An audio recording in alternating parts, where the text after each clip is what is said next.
దేవుని నామానికి మహిమ కలుగును గాక. ఈ రాత్రికాల సమయంలో కూడి వచ్చినటువంటి సహోదరి సహోదరులకు ప్రభువైన యేసుక్రీస్తు నామంలో హృదయపూర్వక వందనాలు తెలియజేస్తూ ఉన్నాను. మరి రాత్రికాల సమయంలో కొద్ది నిమిషాలు దేవుని వాక్యాన్ని మనం ధ్యానం చేసుకుందాం. తిమోతికి రాసిన మొదటి పత్రిక 2వ అధ్యాయము 15 వచనాలు ఉన్నాయి. ఈ 2వ అధ్యాయంలో ఉన్న వచనాలు మనం ధ్యానం చేసుకుందాం. దయచేసి మరి వాక్యం వినేటప్పుడు శ్రద్ధగా దేవుని మాటలు వినాలని ప్రభుపేట మీ అందరూ కూడా మనవి చేస్తూ ఉన్నాను. జాగ్రత్తగా విందాం, జాగ్రత్తగా నేర్చుకుందాం వాక్యాన్ని. చూడండి, ఇక్కడ అపోస్తలుడైన పౌలు తిమోతికి లేఖ రాస్తూ 2 పత్రికలు రాశాడు తిమోతికి. అందులో మొదటి పత్రికలో 2వ అధ్యాయంలో మొదటి వచనంలో మాట్లాడుతూ, మనము సంపూర్ణ భక్తియు మాన్యతయు కలిగి నెమ్మదిగాను సుఖముగాను బ్రతుకు నిమిత్తము అన్నిటికంటే ముఖ్యముగా మనుషులందరి కొరకును రాజుల కొరకును అధికారులందరి కొరకును విజ్ఞాపనములను ప్రార్థనలను యాచనలను కృతజ్ఞతాస్తుతులు చేయవలెనని హెచ్చరించుచున్నాను. చూడండి, ఇక్కడ అపోస్తలుడైన పౌలు తిమోతికి పత్రిక రాస్తూ ఆయన చెప్తున్నటువంటి మాట ఏంటంటే మనము అంటున్నాడు. మనము అంటే పౌలుని కలుపుకుంటూ మాట్లాడుతూ ఉన్నాడు. మనము సంపూర్ణమైన భక్తి. ఏం భక్తి? సంపూర్ణమైన భక్తి అంటే పూర్తిగా మనం సంపూర్ణమైన భక్తి కలిగి, మన సంపూర్ణమైన భక్తులు ఏముండాలంటే మాన్యత. మాన్యత అనే మాటకు అర్థం ఏంటంటే గౌరవించటం. మన భక్తిలో గౌరవించడం నేర్చుకోవాలి. మనం సంపూర్ణమైన భక్తియు మాన్యతయు కలిగి, మాన్యత అనే మాటకు అర్థం ఏంటంటే గౌరవించటం. మాన్యత కలిగి నెమ్మదిగా సుఖంగా నువ్వు బ్రతకాలంటే, నేను మనం అందరం కూడా నెమ్మదిగా సుఖంగా బ్రతకాలంటే ఎలా? నెమ్మదిగా సుఖంగా బ్రతకాలంటే అన్నిటికంటే ముఖ్యంగా చెప్తున్నాడు. అన్నిటికంటే ముఖ్యముగా మనుషులందరి కొరకును రాజుల కొరకును అధికారుల కొరకును ఏం చేయాలంట? విజ్ఞాపన, ప్రార్థన, యాచన. 3 కనపడుతున్నాయి ఇక్కడ మనకి. ప్రభునందు ప్రియమైన దేవుని పిల్లలారా, మనం సుఖంగా నెమ్మదిగా మనం బ్రతకాలంటే మనుషులందరి కొరకు ప్రార్థన చేయాలంటున్నాడు దేవుడు. అపోస్తలుడైన పౌలు తిమోతికి లేఖ రాస్తూ ఏమంటున్నాడంటే, యేసుక్రీస్తు ప్రభు వారు వాక్యమే ఆయనే కదండి, దేవుడు కదా.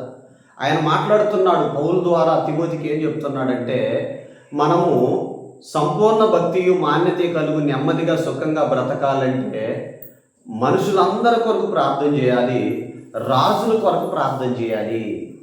ఎవరి కొరకు? రాజుల కొరకు. అలాగనే అధికారుల కొరకు ప్రార్థన చేయాలి. అయితే రాజులు, అధికారులు, మనుషులందరి కొరకు ఏం చేయాలి? ప్రార్థన చేయాలి. ప్రార్థనలో విజ్ఞాపన. ప్రార్థన అంటే నీ గురించి నువ్వు చేసుకోవటం, విజ్ఞాపన అంటే ఇతరుల గురించి చేయటం. మీరు గమనించండి, ప్రార్థన అంటే నిన్ను గురించి నువ్వు చేసుకోవటం, విజ్ఞాపన అంటే ఇతరుల గురించి చేయటం. నిన్ను వలె నీ పొరుగు వారిని ప్రేమించు అని బైబిల్ చెప్తుంది. అంటే నువ్వు పొరుగు వారిని ప్రేమించడం అంటే ఇతరుల గురించి నువ్వు ప్రార్థన చేయాలి. ఏమన్నా అర్థమవుతుందా? మనుషులందరి కొరకు ప్రార్థన చేయాలి. నువ్వు ప్రార్థన అలా చేస్తే చెప్తున్నాడు, విజ్ఞాపనములను, ప్రార్థనలను, యాచనలను. యాచన అంటే అడుక్కొనుట.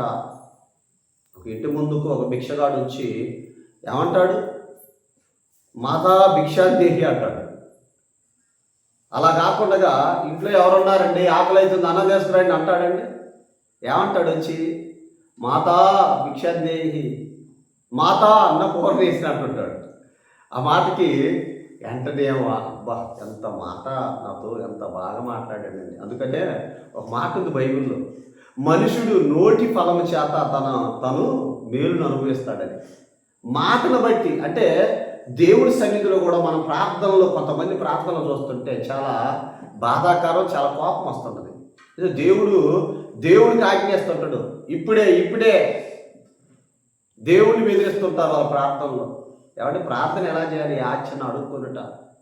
సర్వ సృష్టికర్త అయిన క్రీస్తు హెబ్రీ పత్రికలో ఆయన ఏం చేశాడో తెలుసా? ప్రార్థన అంటే ఇప్పుడున్న ప్రార్థనలకి యేసుక్రీస్తు ప్రార్థన ఆయనే కదండి మనకు మాదిరి, ప్రభువైన మాదిరి.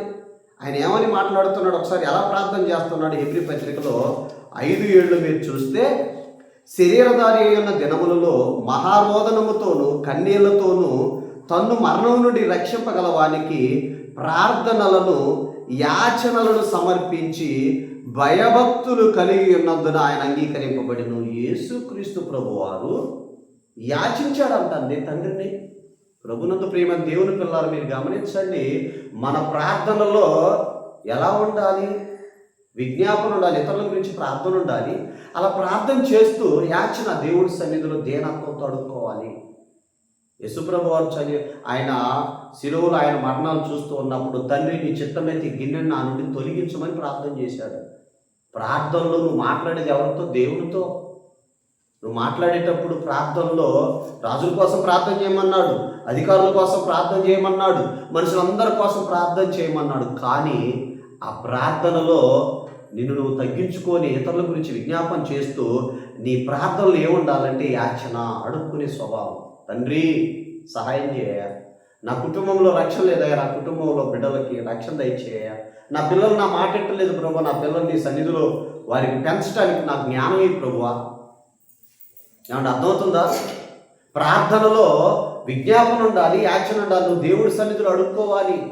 యేసుక్రీస్తు ప్రభువారు ఆయన యాచించాడంట తండ్రిని. మనకు ఆయన మాదిరి ఈ భూమి మీద. మనం సంపూర్ణ భక్తి మాన్యత కలిగి నెమ్మదిగా సుఖంగా మనం బ్రతకాలంటే మనుషులందరి కొరకును, రాజుల కొరకును, అధికారుల కొరకును విజ్ఞాపన ప్రార్థన యాచించాలంటున్నాడు. ఏమంటున్నాడు?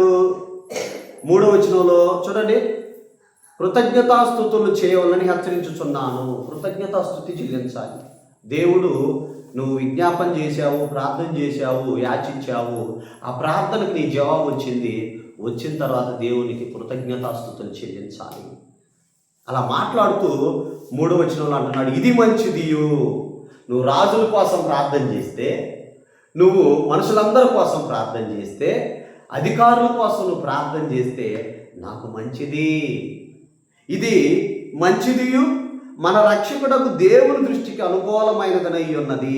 దేవుని దృష్టికి అనుకూలం ఏదంటే నువ్వు మనుషులందరి కోసం ప్రార్థన చేస్తే ఆయనకి ఇష్టం అంట. రాజుల కోసం, అధికారుల కోసం నువ్వు ప్రార్థన చేసినప్పుడు ఇది మంచిదియు దేవుని దృష్టికి అనుకూలమై ఉన్నదంటండి. ప్రభునందు ప్రియమైన దేవుని పిల్లలారా మీరు గమనించండి. అలా మాట్లాడుతూ వచ్చి 4వ వచనంలో అంటున్నాడు, ఆయన మనుషులందరూ రక్షణ పొంది సత్యమును కూర్చిన అనుభవ జ్ఞానం గలవారై ఉండవలనని నిశ్చయించున్నాడు. దేవుడు అంటున్నాడు ఆయన మనుషులందరూ రక్షణ పొందాలి. ఆయన అంటే ఎవరు? దేవుడు. మనుషులందరూ రక్షణ పొందాలి. ఆయన యొక్క ఉద్దేశం ఏంటి? దేవునికి నిశ్చయించుతున్నాడంటే ఇష్టపడుతున్నాడు. మనుషులందరూ రక్షణ పొంది సత్యమును గురించిన అనుభవ జ్ఞానం గలవారై ఉండాలి. దేవుని యొక్క ప్రణాళిక ఏంటంటే ఏ మనుషుడు నశించుకోవడం ఆయనకి ఇష్టం లేదు. అందరూ అంతకన్నా మారు మనసు పొంది పాపాలు ఒప్పుకొని బాప్తీసం తీసుకొని సంఘంలో సభ్యులుగా చేర్చబడాలి. యేసుక్రీస్తు రక్తంలో ప్రతి మానవానికి పాప క్షమాపణ ఉంది. ఆయన చిందించిన రక్తం అంటే ఆయన యొక్క ప్రణాళిక ఏంటంటే మనుషులందరూ రక్షణ పొంది సత్యమును గురించిన అనుభవ జ్ఞానం. అంటే సత్యం, నువ్వు రక్షణ పొందావు, రక్షణ పొందిన తర్వాత సత్యంలో అనుభవం. నువ్వు బాప్తీసం తీసుకొని 10 సంవత్సరాలు అవుతుంది. బైబిల్లో ఎన్ని పుస్తకాలు ఉన్నాయి? ఆదికాండం అంటే అర్థం ఏంటి? పాత నిబంధనలు ఎన్ని పుస్తకాలు ఉన్నాయి? కొత్త నిబంధనలు ఎన్ని పుస్తకాలు ఉన్నాయి? అబ్రహాము ఎందుకు విశ్వాసులకు తండ్రి అయ్యాడు? ఇస్సాకు ఎందుకు ఆ దేశం వెళ్ళి పంటేస్తే నూరంతల ఫలం ఎలా పొందాడు? యాకోబు ఇశ్రాయేలుకి ఎలా మార్చబడ్డాడు? రాత్రంతా పెనుగులాడి నన్ను ఆశీర్వదించిందాక నేను నిన్ను విడిచిపెట్టనంటే కనీసం రాత్రంతా పెనుగులాడినప్పుడు ఏం జరిగిందంట? రాత్రంతా పెనుగులాడితే ఆయన చేసిన ప్రార్థనను బట్టి నన్ను ఆశీర్వదించిందాక నిన్ను వదిలిపెట్టనంటే ఇశ్రాయేలుకు మార్చబడింది ఆయన పేరు. అది తెలియాలి అనుభవం నీకు. యోసేపు ఆ దేశానికి ప్రధానమంత్రి ఎలా అయ్యాడు తెలియాలి నీకు. అనుభవం, సత్యమును గురించిన అనుభవం, వాక్యంలో నీకు అనుభవం రావాలి. అందుకనే హెబ్రీ పత్రికలో అంటాడు ఒక మాట, నీకు సత్యమును గురించిన అనుభవ జ్ఞానం రావాలి. హెబ్రీ పత్రికలో 5వ అధ్యాయంలో అంటాడు 12వ వచనం, కాలమును బట్టి చూసితే మీరు బోధకులుగా ఉండవలసిన వారై ఉండగా దేవోక్తులలో మొదటి మూలపాఠములుడు ఒకడు మీకు మరలా బోధింపవలసి వచ్చెను. మీరు పాలు త్రాగవలసిన వారే గాని బలమైన ఆహారం తినగలవారు కారు. మరియు పాలు త్రాగు ప్రతి వాడును శిశువే గనుక నీతి వాక్య విషయములో అనుభవం లేని వాడై ఉన్నాడు. వయసొచ్చిన వారు అభ్యాసం చేత మేలు కీడులను వివేచించుటకు సాధకం చేయబడిన జ్ఞానేంద్రియములు కలిగి ఉన్నారు గనుక బలమైన ఆహారం వారికి తగును. ఏంటి బలమైన ఆహారం? నువ్వు బాప్తీసం పొందుకొని 10 సంవత్సరాలు అవుతుంది, 15 సంవత్సరాలు అవుతుంది, 20 సంవత్సరాలు అవుతుంది. ఇంకా నువ్వు మూలపాఠాలు నేర్చుకుంటే అట్లా? దేవోక్తుల్లో మొదటి మూలపాఠాలు ఎవరి స్కూల్కి పంపిస్తున్నాం పిల్లల్ని. ఆ పిల్లవాడు ఎల్కేజీ చదువుతాడు, అంతేనా? యూకేజీ చదువుతాడు, తర్వాత ఫస్ట్ క్లాస్ రావాలి. ఎన్ని సంవత్సరాలు ఉన్న ఎల్కేజీలో నువ్వు ఉంటే ఆ బిడ్డ చదువుకున్నట్టు అవుతుందా? ఎదిగినట్టు అవుతుందా? ఎల్కేజీ నుండి యూకేజీకి రావాలి, యూకేజీ నుండి ఫస్ట్ క్లాసు, సెకండ్ క్లాసు, అలా క్లాసులు పెరుగుతూ ఉండాలి. అలాగనే మనం కూడా ఏమంటున్నాడు ఆయన మనుషులందరూ రక్షణ పొంది సత్యమును కూర్చున్న అనుభవ జ్ఞానం గలవారై ఉండవలనని ఇచ్చేయించుతున్నాడు, ఇష్టపడుతున్నాడు దేవుడు. నువ్వు సత్యమును కూర్చున్న అనుభవ జ్ఞానం, సత్యంలో నీకు అనుభవం ఉండాలి. సత్యం అంటే ఏంటి? వాక్యం అండి. యోహాను సువార్త 17:17 సత్యముందు వారిని ప్రతిష్ఠ చేయము, నీ వాక్యమే సత్యము అన్నది. నీకు వాక్యం తెలియాలి. నువ్వు గ్రంథం చదివితేనే. ఈ బైబిల్ ఎన్ని పుస్తకాలను ఈరోజు చాలామందికి తెలియదండి. క్రైస్తవులుగా ఆదివారం వెళ్తారే తప్ప అమ్మ బైబిల్ ఎన్ని పుస్తకాలు ఉన్నాయమ్మా, అసలు బైబిల్లో పాత నిబంధన కొత్త నిబంధన ఎన్ని పుస్తకాలు అంటే తెలియని చాలామంది ఉన్నారు. మళ్ళీ ఎన్ని సంవత్సరాలమ్మా నువ్వు బాప్తీసం పొందంటే నేను 30 సంవత్సరాలండి అంటారు.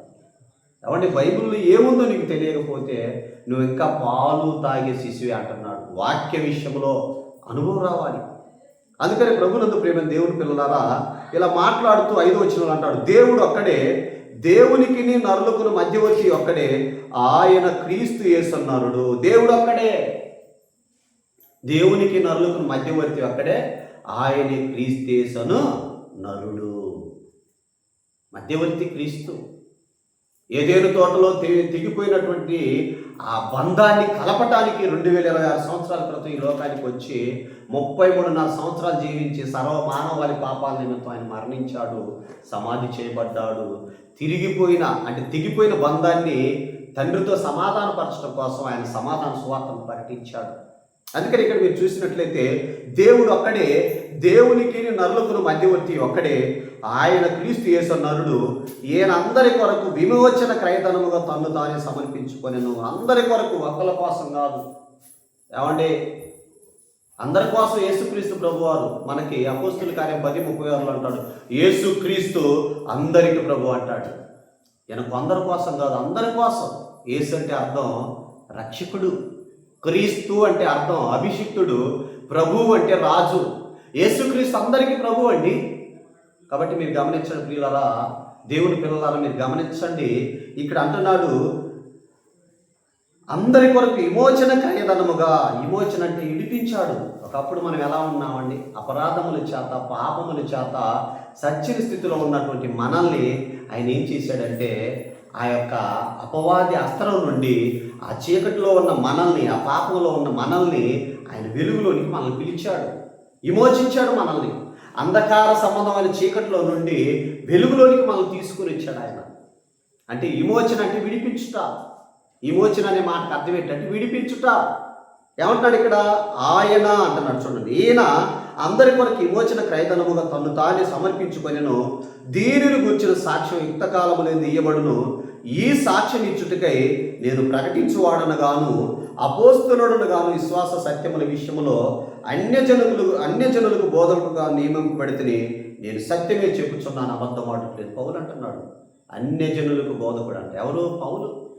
ఒకప్పుడు సౌలు, పౌలుగా మార్చబడిన తర్వాత నేను అన్యజనులకు బోధకుడుగాను నియమింపబడితిని అంటున్నాడు పౌలు. ఇక్కడ ఇంకా మాట్లాడుతూ 8వ వచనంలో చూస్తే, ఈ 2వ అధ్యాయం మాత్రమే మనం ఈ రాత్రికాల సమయంలో ధ్యానం చేస్తాను. జాగ్రత్తగా గమనించండి. 8వ వచనంలో, కావున ప్రతి స్థలమందును పురుషులు కోపమును సంశయములు లేని వారై పవిత్రమైన చేతులెత్తి ప్రార్థన చేయవలని కోరుచున్నాను. ఇక్కడ పురుషులకు ఒక మాట చెప్తున్నాను. కావున ప్రతి స్థలంలో ఉన్నా కానీ పురుషులు ఏంటంటే కోపం ఉండకూడదంట. పురుషులకి ఏముండకూడదు? కోపం ఉండకూడదంట. కోపము లేని వారై పవిత్రమైన చేతులెత్తి, కోపమును సంశయమును లేని వారై పవిత్రమైన చేతులెత్తి ప్రార్థన చేయాలి మనం. పురుషులకు చెప్తున్నాడు ఈ మాట. ఇక్కడ 2వ అధ్యాయంలో సంఘంలోకి వచ్చిన తర్వాత కావున ప్రతి స్థలమును నువ్వు ఎక్కడున్నా సరే సంశయం ఉండకూడదు, నీ కోపం ఉండకూడదు, నువ్వు పవిత్రమైన చేతులు ఎత్తి ప్రార్థన చేయాలంటున్నాడు. పవిత్రమైన చేతులు అంటే ఈ చేతులు కాదు, బాహ్యంగా చేతులు కాదు, అంటే మన హృదయం శుద్ధిగా ఉండాలి. మనం ప్రార్థన చేసేటప్పుడు మనం పవిత్రమైన చేతులు ఎత్తి ప్రార్థన చేయటం అంటే ఎవరు ప్రార్థన వింటాడంటే చూతాడు, జీవమును ప్రేమించి మంచి దినమును చూడగోరువాడు చెడ్డదాన్ని పలకకుండా తన నాలుకతో కపటపు మాటలు చెప్పకుండా ఎలా చేయాలంటే ప్రార్థన, ఎవరు ప్రార్థన వింటాడంట? మేలు కలిగి జీవించేవారి ప్రార్థన వింటాడు, మేలు చేసేవారి ప్రార్థన వింటాడు. మీరు కీడుకు దూరంగా ఉండండి, మేలుకు దగ్గరగా ఉండండి, మేలు చేసేవారి ప్రార్థన, నీతిమంతులు ప్రార్థన వింటానంటున్నాడు. అంటే నువ్వు పవిత్రమైన చేతులు ఎత్తి ప్రార్థన చేయాలని పురుషులకు చెప్తున్నాడు ఇక్కడ, సంఘంలో ఉన్న వారికి. ఇంకా ఏమని చెప్తున్నాడంటే స్త్రీలకు చెప్తున్నాడు 9వ వచనంలో, మరియు స్త్రీలను అనుకవయు స్వస్థబుద్ధి గలవారయ్యుండి తగుమాత్రపు వస్త్రముల చేతనే గాని జడలతోనైనను బంగారముతోనైనను ముత్యములతోనైనను మిగులు వెలగల వస్త్రములతోనైనను అలంకరించుకొనక. ఏమండి, ఇక్కడ చాలామంది ఈ లేఖనాన్ని పొరపాటు పడి వాళ్ళు చెప్పే విధానంలో కొంత పొరపాటు పడ్డారు. వాళ్ళు అర్థం చేసుకున్న లేఖనాలకు అర్థం కాక ఇక్కడ కొంత పొరపాటు ఏంటంటే, మరియు స్త్రీలను అనుకోయి స్వస్థబుద్ధి గలవారయ్యుండి తగుమాత్రపు వస్త్రముల చేతనే కానీ జడలతోనైనను, జడలేసుకోవద్దు అన్నాడు. జడేసుకోవద్దు అన్నా, ఒక్క జడ వేసుకోవచ్చు, జడలతోనైనా అన్నారని వీళ్ళు ఏం చేస్తున్నారంటే, నన్ను తప్పుగా వాళ్ళు అర్థం చేసుకున్నా చేసేది ఏం లేదు కానీ లేఖనం చెబుతుంది జడ, వీళ్ళు ఏం చేశారంటే ముడేశారు. అది మన ముందున్న తరాల్లో దైవజనులు ఏం చేశారంటే జడేసుకోవద్దు అన్నాడు దేవుడని ముడేసుకుంటున్నారు. అర్థమవుతుంది? అలా అలా దేవుడు జడలతోనైనను అన్నాడు. తర్వాత రెండోది ఏమన్నాడు చూడండి, అక్కడే చూడు బంగారంతోనైనను, బంగారం వద్దు అన్నాడు. అసలు శుభ్రంగా బంగారం తీసేశారు. బంగారం సృష్టించింది ఎవరండి? దేవుడు కాదా? మళ్ళీ ఆ మాటకి బంగారం అసలు దేవుడు, మనం దిగమరిగా వచ్చాము, దిగమరిగా వెళ్తున్నాం కాదు ఎందుకు అంటారు? మరి ఒంటి మీద గుడ్డలు లేకుండా వచ్చాం, మరి గుడ్డలు ఎందుకు ఒంటి మీద? చెప్పండి అండి. ప్రభునందు ప్రేమ దేవుని పిల్లలారా, అన్ని జనులకు మనం మాదిరికరంగా ఉండటం అంటే ఇక్కడ అనుకువ అని చెప్పాడు. అనుకువ భార్య ఏం చేయాలంటే అనుకువ కలిగి ఉండాలి భర్త పట్ల. అనుకువ అంటే భర్తలారా మీ భార్యను ప్రేమించుడు అంటాడు, వారిని నిష్ఠూర పెట్టొద్దు అంటాడు. భార్యలారా మీ భర్తలకు విధేయులు ఇండుడి, ఇది ప్రభువును బట్టి యుక్తమై ఉన్నది అంటాడు. అలా చెబుతూ ఏమంటున్నాడంటే ఇక్కడ మిగులు ఏమంటున్నాడు? మిగులు వెలగల వస్త్రములతోనైనను అలంకరించుకొనక. కామా ఉందా? పుల్ స్టాప్ ఉందండి? చదువుకున్నవారు మీరు చెప్పండి. కామా ఉంది. కామా ఉంటే పుల్ స్టాప్ ఉంటే, కామాకి పుల్ స్టాప్కి తేడా ఏంది? పుల్ స్టాప్ ఉంటే నాదే లేదు, సెంటెన్స్ అయిపోయింది. నువ్వు అలంకరించుకోవద్దంటే అలంకరించుకోకూడదు. ఈ అలంకరణ ఏ అలంకరణ అనేది వాళ్ళకి తెలియక చెప్పే విధానం కుదరక అలా చెప్పి ఈ రోజున క్రిస్టియానిటీ మీద కొంతమంది మీరు యేసు ప్రభువుని నమ్ముకుంటే ఇది ఏమంటున్నారని చాలామంది ప్రజలు ఎగతాళి చేస్తున్నారు. ఏమండి, ప్రభువు ఇవన్నీ చెప్పాల. ప్రభు చెప్పింది ఏమని చెప్పండి చూడండి. అక్కడ దైవభక్తి గలవారమని చెప్పుకొని స్త్రీలకు తగినట్టుగా సత్క్రియల చేత తమ్మును తాము అలంకరించుకోనవలను. ఇది సత్క్రియలు. అలంకరణ అంటే ఏంటి? బాహ్య సంబంధమైన అలంకరణ గురించి కదా అక్కడ చెప్పింది. కాకపోతే తగు మాత్రము అన్నాడు. తగు మాత్రం అలంకరించుకోండి. ఏమండి, అలాగంటే క్రైస్తవులు అలా కాకుండా ఎక్కువ వేసుకుంటారండి? చెప్పండి. తగు మాత్రం అన్నాడు. బంగారమేనా ఏదైనా మిగులు వెలగల వస్త్రాలు అన్నాడు. ₹1,00,000 చీర కట్టకూడదు, మరి ₹1,00,000 సూట్ వేయకూడదు. మిగులు వెలగల వస్త్రాలంటే ఆయన చెప్పుకుంటూ వచ్చి మరి ఎలా ఉండాలంట? దైవభక్తి గలవారమని చెప్పుకొని స్త్రీలకు తగినట్టుగా సత్క్రియల చేత తమను తాము అలంకరించుకోనవలెను. సత్క్రియలు మీరు చూసినట్లయితే మనం శారమ్మ దగ్గరకు పోతే శారమ్మ కానీ ఎస్తేరమ్మ కానీ వాళ్ళందరూ కూడా సత్క్రియలు కలిగిన స్త్రీలు. మనకు పేతురు పత్రికలు స్త్రీల గురించి మాట్లాడతాడు. అక్కడ స్త్రీల గురించి పరిశుద్ధ స్త్రీలు అంటూ మరి శారమ్మ అలంకరించుకుంది, ఎస్తేరాని అలంకరించుకుంది. అలంకరణ పాపమని బైబిల్ చెప్పలేదు, కానీ ఏ అలంకరణ గురించి చెప్తున్నాడంటే బాహ్య సంబంధమైన గురించి అక్కడ మాట్లాడలా. అంతరంగం దేవుడు చూస్తాడు, మనుషుల పైన పని దేవుడు చూడడు. అందుకని ఇక్కడ మీరు నేర్చుకోవాల్సింది ఆత్మీయ పాఠం ఏంటంటే, దేవుడు నేర్పిస్తున్న పాఠం ఏంటంటే సత్క్రియల చేత తమను తాము అలంకరించుకున్న వాళ్ళను. మంచి క్రియలు, వాక్య సంబంధమైన క్రియలు సత్క్రియలు అంటే. వాక్యం ఏం చెబుతుంది? భార్యలారా మీ భర్తలకు విధేయులయుండుడి. ఆ లేఖను నెరవేర్చాలి. అది దేవునికి ఇష్టం. నీ భర్తకు నువ్వు లోబడకుండా నేను గాజులు తీసేశాను, బొట్టు తీసేశాను, తాలిబొట్టు తీసేశానంటే అది నిన్ను మోసం చేసుకుంటున్నావు. గమనించండి సహోదరి సహోదరులారా, దేవుడు ఇది అడగల నిన్ను. దేవుడు నిన్ను కోరుకుంది సత్క్రియలు, అంటే మంచి క్రియలు కలిగి ఉండాలి. ఏంటి మంచి క్రియలు? నీ మాట, నీ చూపు, నీ ఆలోచన, నీ తలంపులు సమస్తం కూడా దేవునికి ఇష్టంగా ఉండాలి. శారాన్ని తీసుకొచ్చాడు. శారా ఏమన్నదో తెలుసా? తన భర్తని అబ్రహాముని యజమానుడని పిలుచుచు తన భర్తని యజమానుడా అని పిలిచిందంట. అది అలంకరణ అంటే. చూస్తారా పేతురు పత్రికలు ఏం చెప్పాడు? ఈ అలంకరణ గురించి పేతురు రాసిన పత్రికలో కూడా ఇక్కడ పౌలు గారు తిమోతికి లేఖ రాస్తూ చెబుతుంటే పేతురు గారు ఏం చెప్పాడు? 3వ అధ్యాయంలో చూడండి. స్త్రీలకి చెప్తున్నాడు, అటువలే స్త్రీలారా మీరు మీ సొపురుసులకు లోబడి ఉండుడి. అందువలన వారిలో ఎవరైనా వాక్యములకు అవిధేయులైతే వారు భయంతో కూడిన మీ పవిత్ర ప్రవర్తన చూసి వాక్యం లేకుండానే తమ భార్యల నడవడి వలన రాబట్టబడవచ్చును.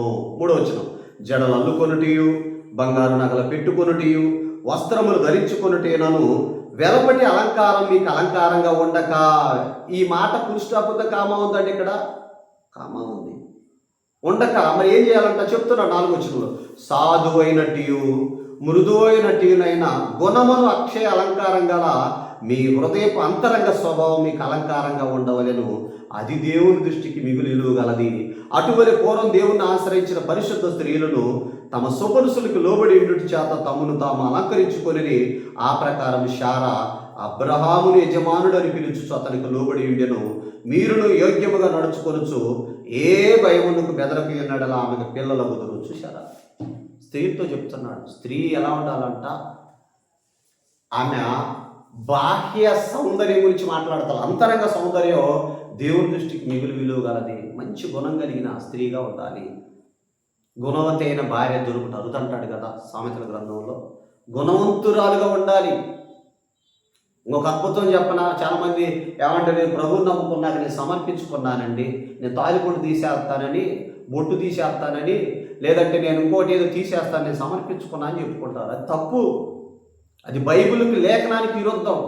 నువ్వేం సమర్పించుకోవాలి తెలుసా? ఏం సమర్పించుకోవాలి తెలుసా? రోమపత్రిక ఏం చెప్పాడు పౌలు? రోమీలకు రాసిన పత్రిక 12వ అధ్యాయం 1వ వచనంలో చూడండి ఏం చెప్పాడు ఒకసారి.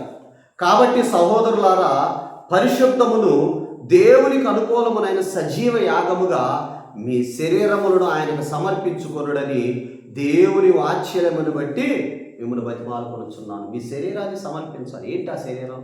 అయ్యా, ఇప్పటి వరకు ఈ శరీరం ద్వారా నేను ఎన్నో తప్పులు చేశాను, ఎన్నో పాపాలు చేశాను.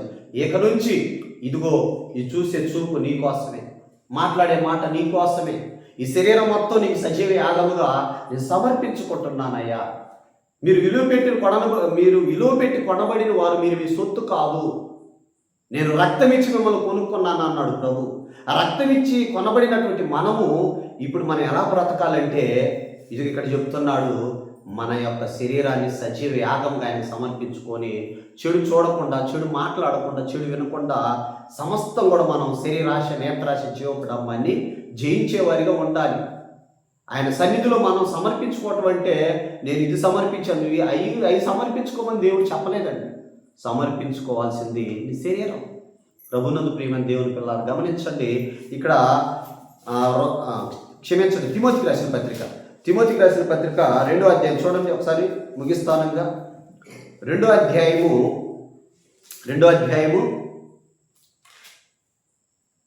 10వ వచనం, దైవభక్తి గలవారమని చెప్పుకుని స్త్రీలకు తగినట్టుగా సత్క్రియల చేత తమను తాము అలంకరించుకొనవలెను. స్త్రీలు మౌనముగా ఉండి సంపూర్ణ విధేయతతో నేర్చుకొనవలెను.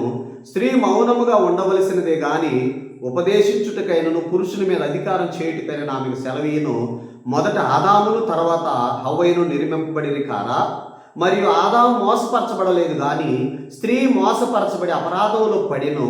అయినను వారు స్వస్థబుద్ధి కలిగి విశ్వాస, ప్రేమ, పరిశుద్ధతల యందు నిలకడగా ఉండిన యెడల శిశువు ప్రసూతి ద్వారా ఆమె రక్షింపబడును. విశ్వాసం ఉండాలి, ప్రేమ ఉండాలి, పరిశుద్ధత ఉండాలి. అప్పుడే నువ్వు పరలోకం వెళ్ళేది. విశ్వాసము, ఇంకోటి ఏంటి? ప్రేమ, పరిశుద్ధత. విశ్వాసము, ప్రేమ, పరిశుద్ధత. హెబ్రీ పత్రికలో రాయబడింది చూడండి, 12:14 పడదో ఆ యొక్క చర్చి గోడ మీద రాయబడింది. పరిశుద్ధత లేకుండా ఎవడను ప్రభువును చూడలేడు.